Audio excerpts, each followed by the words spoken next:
Nu, sveiciens. Šodien te ir visi dunduri. Un visi grādi arī, kā vienmēr, kā mēs braucam strādāt. Tā šitien ir vasara iestājusies pilnīgākā. Sīkais ar traktorīti triņķo, atkal jau kadetiņu. Jo nu jau lielums trakums džunglis ir nogāsts. Mans uzdevums šitās šodien ir atzāģēt, tā kā atbrīvot visu mūri no visiem kušķiem, kuras toreiz ar grillo klāt netiku. Un vēl ir plāns paretināt visas ābeles, jo viņas ir, vainagi nekad nav kopti, viņas visas ir pārkārušās, tur tālāk vienai ābelē jau ir nogāzies zars, jo ar ābolēm viss nokāries. Tā kā doma ir rītīgi izretināt vainagu, droši vien arī uzfočējuši, kā bija pirms. Kad undur ar kaut kājās. Un kā bija pēc. Man ir safilmēts arī vispār ābeļdārs, kā izskatījās, tā kā mēs braucām tikai skatīties šajien. Tā, bišķiņam esmu pastrādājis ar motorzāļu, atbrīvojis rekur šito sienu. Vakarā kursēs ugunskurs, visus šitos mežeņus nesaprotamos, kas nav nekāda augļu koki. Šito es atstāšu, protams, šitas ir smukulis. Nezinu, vai nākotnē viņš paliks, jo es nezinu, cik labi ir, ka saknes ir tik tuvu mūrim atstātas koka. Jo mēdz būt visādi. Bet jā, tagad es tīri nost visu šito malu, novākšu nost atvases, tad vēlreiz ar trimmeri visu izpļaušu līdz melnai zemē, lai tur tā zāle ilgāk neataug. Varbūt pavākšu ārā jau šitos stiklus, kas tur plāno izkrist un sašķīstas, labāk viņas izņemšu ar rokām. Kaut kā tā atbrīvošu, lai tā ainava ir skaidra nedaudz. Kamēr, tad vēl tālāk plānā ir tur nogāzusies egla, kas ir iegāzusies iekšā ābeļdārzā. To jau sagrināt klučos. Nezinu, ar ko es tos klučus pēc tam vedīšu līdz šķūnim. Gandrīz vai ar tačku. Vai arī ar Honda dzīsim piekabu iekšā līdz šajienē. Bet jā, toreiz es te no abām pusēm ar grillo piebraucu, tur tā egla guļ. Un droši vien, kad arī šitos te parodīs kaut kad jāgāž lejā, jāsagarina jau malkā ziemai. Bet tas ne šodien. Šodien visādi šitādi zari jāzāģi ārā ābelēm. Cik mēs ar trepēm var tikt klāt. Tad te iepriekšējie saimnieki aizejot nokurināja visu lieko un attiecīgi izdedzināja arī kārtīgi ābeles. Ābelēm pa pusābelē ir pilnīgi mirušas. Attiecīgi šitie zari tad arī jāņem nost ir. Un pavasarī jāskatās, vai nevajadzēs ņemt vēl nost. Vispār šausmīgi. Uguns ir diezgan pastrādājis gar stumbriem. Tā, tas darbiņš šodienai. Varbūt arī šitajā peklē neko trakāku nevajag sākt darīt. Pa iekšu man īsti nav ko ņemties. Nebija plānojis pa iekšu darboties, tāpēc arī baigi neko nepaņēmu, ne elektrībām, neko. Atbrauks sieva atpakaļ no veikala. Nolemsim, vai tādi kociņi paliek. Vai šeit mēs pagalmu vienkārši smuki iztīram ārā. Bet pagaidām jāķerās pie ābelēm. Un ābeles, jā, viņas ir šitie visi zari. Pirmām kārtām zem lapotni šitie visi zari ir beigtie. Viņi ir vienkārši jātīra ārā.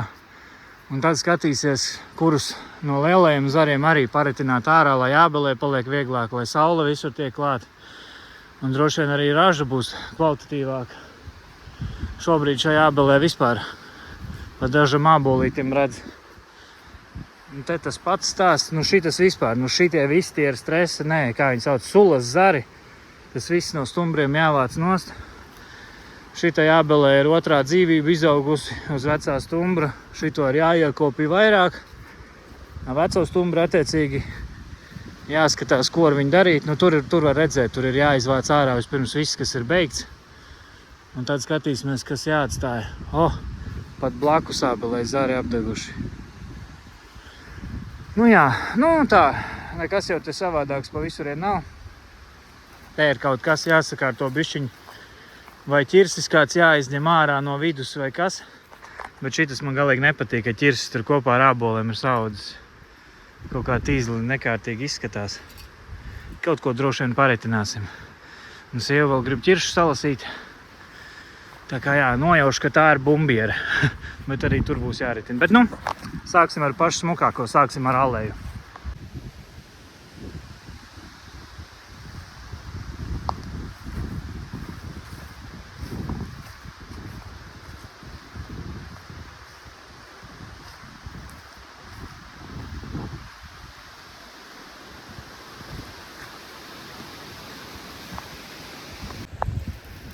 Pirmais rezultāts praktiski nekāds, pilns ar zariem, bet rezultātu vēl neredz.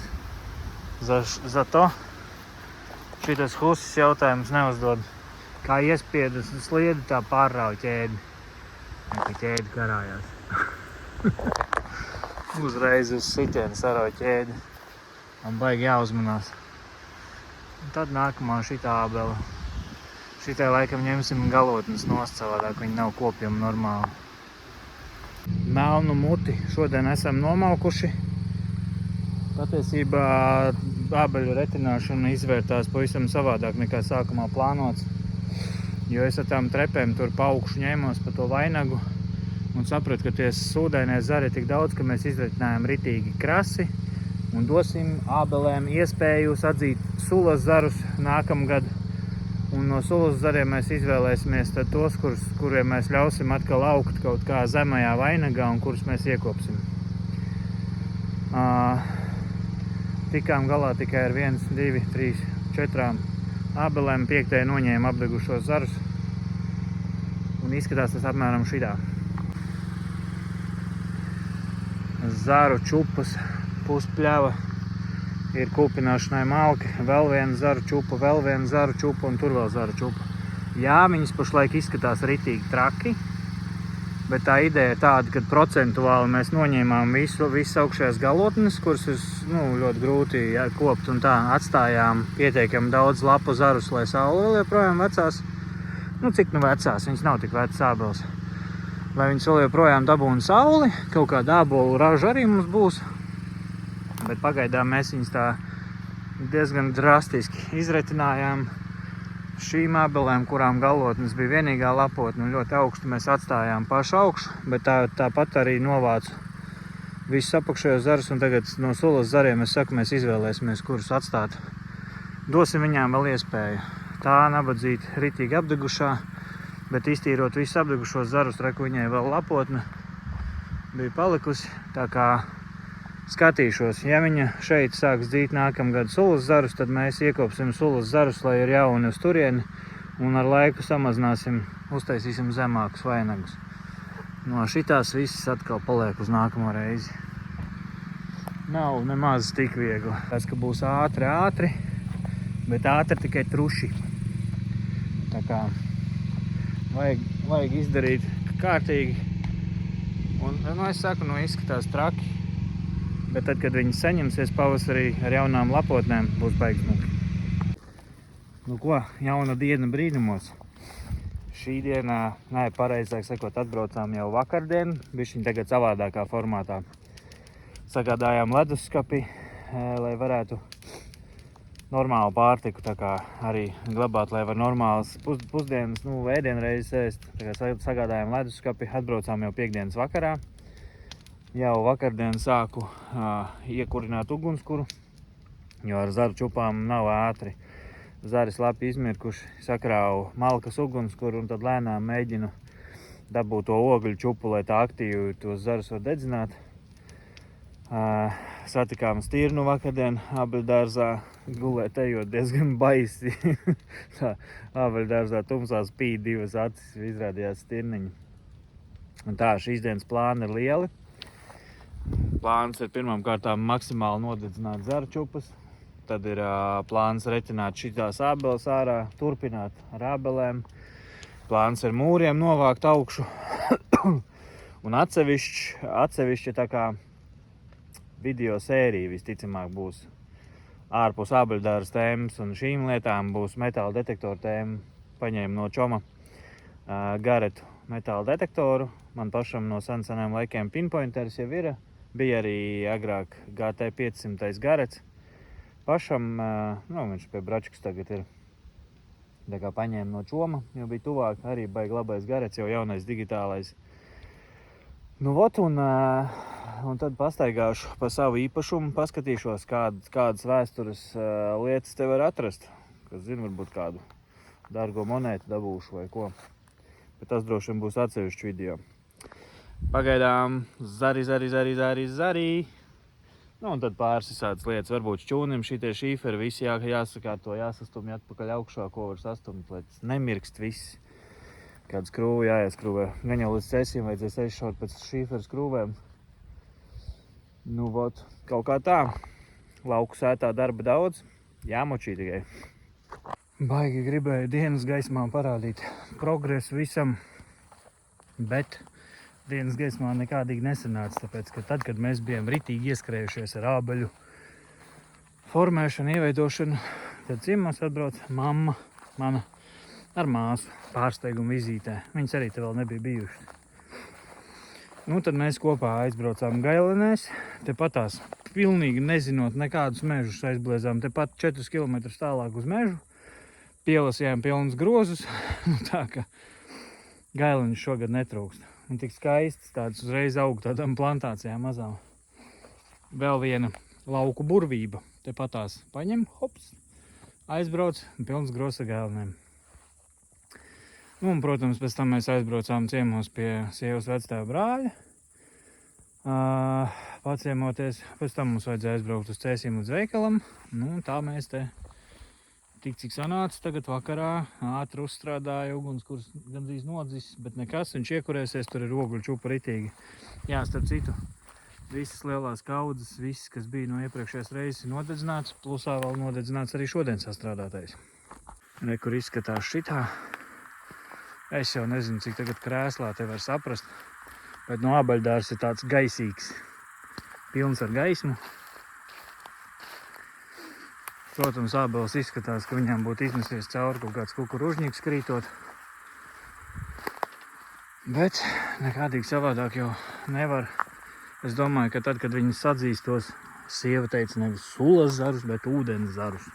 Tad, kad viņi sadzīs ūdens zarus visu pa stumbru, un kad mēs ūdens zarus izšķirosim un ļausim jaunu vainagu taisīt zemāku, tad es domāju, ka visas šīs galotnes arī mēs laidīsim lejā, lai viņas nebūtu tik augsts un būtu vieglāk kopt. Jo šobrīd tas viss ir drausmīgi augstu. Bet lēnām veidojās. Pie šīs ābeles šodien man nācās nomest nedaudz pauzīti. Kāpēc pauzīti? Tāpēc, ka mani kārtīgi savakcinēja. Vienkārši uzkāpja augšā, nozāģiet lielo zaru. Neko aizdomīgu bīstamu neredzēju. Un uzkāpja pa trepēm augšā, ar zobenzāģi smuki noņem nost zaru. Un jūtu, visu laiku jau dunduru. Te ir daudz dunduru, visu laiku taču kož kājās un kož mugurā un tā, bet tie ir vairāk tādi, niezīgie kodieni, kā jau dunduriem. Un es jūtu, ka man tā sāpīgāk, mugurā sāpīgi, plecā sāpīgi. Beigās sapratu, ka kaut kas nav ritīgi, nolec no trepēm lejā, protams, zāģis palidoja viss. Vēl skrienot prom jūtu, ka man reāli tā kā vakcinē mugurā kārtīgi. Un pēc tam, labi, neko man tur kaut kādas 4 vietās iedzēla. Mugurā, plecā tur, nekas pat baigi nav, man nav ne alerģijas nekā. Atnāk atpakaļ un tagad skatos, kas tur ir, un skatos, kā ābelē tāds mazs, tāda bumba karājās. Kā parasts bites spieja tik lejotā. Bet tajā brīdī es domāju, ka tās ir bites. Tāds bumbiņa karājās. Labi, es teicu, karš, tātad karš. Sameklēju te kobru un eju tuvāk un skatos, ka tas lielais zars, kur es nogāzu, tāds 3 litru burkas izmēra pūznis izrādās zarā bijis. Kā es viņu nepamanīju, labi, tie zari tur ritīgā, tādā mučkulī, droši vien tāpēc es arī nepiefiksēju zaru reāli, ko es taisos laist lejā. Man noveicās. Man noveicās, ka man kārtīgi nesavakcinēja visos galos. Bet, jā, tāds ritīga bumba. Un tad es te ar viņām karoju ar kobru, ar dedzināšanu, ar visu, lai es tajā ābelē vispār tūmā varētu pieiet. Un, sorry, lapsenis šitajā kaujā zaudēja. Bet, tā, šobrīd, kas ir interesanti, ir jūlijas, neviena oda dunduri ir aizgājuši gulēt. Labi, atlidoju tikko viens ods, tāpēc, ka ierunājos. Bet, salīdzinot ar citiem gadiem, kad ir bijis tā, kad mēs sēžam tur mājās pie ugunskura un tev melnas treniņbiks ir pilnīgi pelēkas, jo viņas visas ir ar odiem, nekā tāda nav vispār, nekā. Ir pilnīgs miers, klusums. Miers un klusums, un tas man šejienē vienkārši tā kā fascinē. Rītdien beidzot ar dēlu ķersimies pie mūriem, novāksim augšā visus tos kokus, kas uz mūriem aug. nevar katru reizi veltīt tikai ābeļdārzam. Un ja vēl pa vidu atbrauc ciemiņi, tad vispār visi darbi aiziet nedaudz pa pī. Bet nu tā, ābelēm rekur atstāt ir zari, kur mēs paskatīsimies, kas te vispār ir pa ābolēm. Jo tas, ka mēs tā kā nopērkot māju, esam tikuši pie ābeļdārza, mums neuzliek nekādu pienākumu dīlot tieši ar šīm ābelēm. Tā kā man patīk tur Antonovka, man patīk cukuriņi, man patīk kaut kādi vasaras rožāboli visādi. Es pat nezinu, ko es vēl gribētu. Varbūt ir kāds šķirne baigi, ko es gribētu. Tur bumbieru āboli es atceros no bērnības bija. Bet visādi, citādi sīpoliņi, visādi man pieņemsim konkrēti āboli. Tā kā vispār nav aktuāli. Un ja mēs pašlaik neplānojam tur baigi ar āboliem taisīt kaut kādu vīnu vai ko, tad es neuzskatu arī, ka mums būtu baigi tagad jācepās un tās ābeles jāsaglabā tieši tās. Tāpēc, ka tas arī ir, tie visi āboli kritīs, lapas kritīs, tas viss te būs pilns ar lapsenēm un pūs, un tas viss jāvāc un jāgrābj un jāved kaut kur. Un, ja man šobrīd tam, pieņemsim, nav laiks, un jo īpaši ja tā ābele ir tāda, kas man tā kā nav baigi aktuāli, tad es labāk viņu nolīdzinu līdz ar zemi. Un pēc tam varbūt iestādu kādu foršu, eksperimentālu ābelīti, punduru ābelīti. Es ļoti gribu sastādīt te veselu rindu, lai viņas zied, lai ir kas zied tajā pavasarī un ir skaisti. Un punduru ābelē varbūt tas ābolu apjoms arī ir tāds, ar kuru gribētos vairāk dīlot nekā šitām kaut kādām mega augstajām lapotnēm, no kurām krīt ābolu, un viņi līdz lejai ir bojāti, un tad viņi arī ziemā nestāv, tie, kas ziemā glabājumie. Un tā. Tā man lēni kurās uģiņš. Pilnīgs bezvējš, dūmi kā staps iet gaisā. Baudas vienāžu sisināšana. Kaut kā tā mēs dzīvojam. Mājās top jaunie vārītie kartupelīši ar šodien salasītu gaileņu mērci. Un tad jau būs naktstārpu medības atkal, jo meita šausmīgi grib šodien arī medīt naktstārpus, un tad šodien mēs būsim gatavi viņus saķert, lai palaistu vaļā. Droši vien. Jā. Tāda lauka idila ir. Tā kā šis video vairāk par manu ābeļdārzu un visādām šitādām lietām. Nākamais video droši vien būs par metāla detektoru, jo rītdien es plānoju pastaigāt ar to metāla detektoru tā vairāk, pa visurieni pameklēt, varbūt saprast īsti, kāds kultūras slānis šeit ir. Un aiznākamais video droši vien būs otrā daļa par kemperi no Somijas. Starp citu, viena interesanta lieta. Man YouTube, es ar šī īpašuma iegādes video pāršāvu pāri beidzot 1000 subscriberiem. Tāpēc tagad YouTube man tur kaut kādu naudiņu sāka rēķināt par tiem skatījumiem, bla bla bla. Man tur vēl līdz kaut kādai pelnīšanai normālai tālu. Bet vispār man ir plāns, vai ar YouTube un tik maz populāru kanālu kā mans, viņš noteikti nav šausmīgi populārs, vai ar YouTube es varu nopelnīt traktoriņam.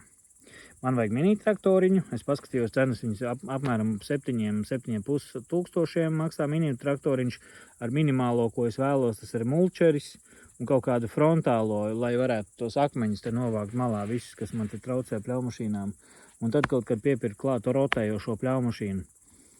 Tātad es ar YouTube vēlos nopelnīt traktoriņam, un vai vispār tas ir iespējams. Tā kā, ja tev nav slinkums, video beigās uzspied to laiku, kaut kādu subscribe. Ja ir vēlme atbalstīt manu kanālu un ieraudzīt, kādu traktoriņu var nopelnīt ar YouTube video publicēšanu šādi formāti, ne pārāk tur super wow, es neķūnēju nekādus bembjus, netaisu dragreisus, nelecu ar izpletni, nebraucu ceļojumos uz Mumbajām, es vienkārši filmēju latviešu saturu, kuru kāds varbūt vispār manu kanālu atradīs tikai ziemā un ziemas garajos vakaros skatīsies, ko es esmu darījis. Kādam varbūt tagad dzīvoklī sēžot ir garlaicīgi, tāpēc viņš vēlās ieraudzīt, ko cilvēki dara kaut kādos laukos, pat ja tas nav viņu.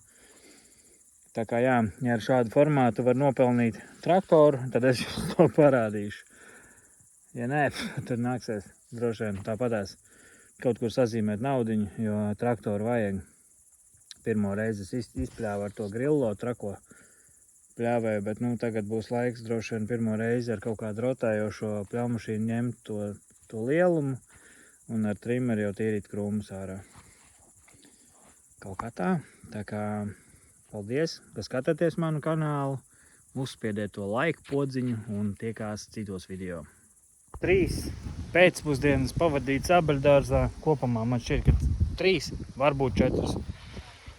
Un tomēr gribējās atrādīt, kā mēs esam pastrādājuši. Šodien ir svētdiena, jābrauc mājās. Sievas Hondai man vēl jānomaina bremžu kluči. Vai ir jāapskatās, kas ar bremzēm ir kaut ko čīkst. Tāds jau līdz indikatoriem jau ir tikts. Tāpēc šodien beigsim ātrāk, bet nu, tā kā iziešu cauri ābeļdārzam un parādīšu, cik gaisīgi viss ir kļuvis. Jā, lapotnes izskatās dīvaini, bet mēs katrai ābelei zināsim, kādi āboli ir. Un no jaunajiem ūdenszariem ļausim taisīties jaunām lapotnēm. Bet pagaidām viss ir šādi gaisīgi. Ir procentuāli atstātas lapas, lai saule vēl joprojām dara savu darbu, lai ābeles dabūna sauli. Viss ir gaisīgi. Izretinājām arī ķiršus, nepaspējuši ar trimmeri kārtējo reizi neko nopļaut. Šitos te vecos celmus izrādās, viņi ir nopūvuši tā, ka viņus visus var izgāzt, tā kā vecos celmus nākamajā reizē uz ugunskuru. Un tad paliek 1, 2, 3, 4, 5 galābeles un bumbieri. Bet tās ir jau diezgan tādas, nē, lai gan tām abelēm būs pilnīgi tāds pats stāsts. Tur ir pīlādes ar bērzu blakus, bērs līdz ar zemi, pīlādes paliek. Tālāk vēl pīlādes lielais. Tā kā šo pusi mēs paspēsim izkopt vēl līdz ziemai. Bet man ļoti patīk, cik ļoti sauli mēs ieliežam iekšā. Tagad nākamajās reizēs visu izgrābs, visu ābolus ārā, visu. Sāksim ar pļaumašīnu šeit visu laiku pļaut. Es domāju, ka mēs dabūsim šeit smuku, kārtīgi iekoptu zālēnu zem ābelēm. Savukārt par visiem krūmiem, visiem, viss tas tumšais stūris, viss šeit, viss, man ir doma jau pazīstama cilvēka firma nolīgt, kas atbrauc un pilnīgi iztīrīs ārā, paliks tikai lielie koki. Smukie lielie koki, mēs viņus sazīmēsim, viss pārējais vienkārši pilnīgi tīrs ārā, un tur laukam malu arī visticamāk visu grāvi, visu iztīrīs ārā, viss atvests, tā kaut vai pa nulēm. Ar tekstu pa nulēm, tas nozīmē, ka pēc tam to visu samaucot šķaldā, iegūtā nauda, cerams, noseks iztērēto degvielu un nevajadzēs piemaksāt neko. It kā liekas tie krūmi daudz, bet varbūt viņi nemaz tik daudz arī nav, lai tur kaut ko baigi nopelnītu kāds. Jebkurā gadījumā samauksim to visu šķaldā. Un jā, ja nostāsies pa nulēm, tad man būs smuki iekopta visa lauka mala. Tīra, tā, kad varēs pilnīgi redzēt cauri otru lauku. Ja nāksies kaut ko piemaksāt, tad piemaksāsim, protams. Bet vismaz tas viss būs izkopts, jo pašam čakarēties ar trimmeri tādu apjomu nav nekāda interesi. Savukārt, ja traķis to visu ātri, kaut vai vienā dienā var iztīrīt, tā jau ir bomba. Pēc tam atbrauks sašķeldos un viss būs pa smuko. Un tad beidzot tas, ko es visu laiku saku, ķersimies pie mūriem, tā mēs pie mūriem neesam pieķēršies, tāpat kā es neesmu iedarbinājis trimmeri vairāk. Ābeles, un tā, ka rokas sāp. Tāpēc tagad es saprotu, ka pēc arboristiem labi maksā, jo tā mērkaķošanās pa augšu nav viegli. Tā kā, ko? Sveiciens no brīnuma lauku sētas, un tad jau tiekamies nākamajos video. Čau!